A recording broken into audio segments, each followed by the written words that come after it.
একটা মানুষের কয়টা কালার হয় তোমরা কি জানো না? সো আজকে আমি এই ভিডিওতে দেখিয়ে দেব। তো সেই জন্য আমি সর্বপ্রথম নিয়েছি সাদা কালার, লাল কালার, নীল কালার, হলুদ কালার ও কমলা কালার। সর্বপ্রথম আমি এখানে লাল কালার দিয়ে দেবো, তারপরে দেব নীল কালার। সব কয়টা কিন্তু একটু একটু করে দিতে হবে, কোনোটা বেশি কোনোটা কম। এগুলো করলে এটা কিন্তু স্কিন কালার হবে না। তারপরে এখানে আমি সব কালার এক জায়গায় দিয়ে দেব।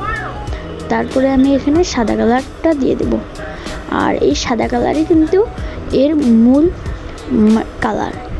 আর এটা তোমার কাছে থাকলে কিন্তু সব কালারই হয়ে যাবে। এর সাথে একটু একটু সাদা কালার অ্যাড করলে তোমার কিন্তু একটু ফর্সা কালার হয়ে যাবে। তারপরে একটু হলুদ কালার করলে একটু হলুদ কালার একটা স্কিন কালার হয়ে যাবে। দেখতে পাচ্ছ এখানে আমি টান দিয়ে দেব। সো এটা কিন্তু গিরগিটির মতন একটু সাদা হলে সব কিছু হয়ে যায়। তো আজকের ভিডিও এই পর্যন্তই।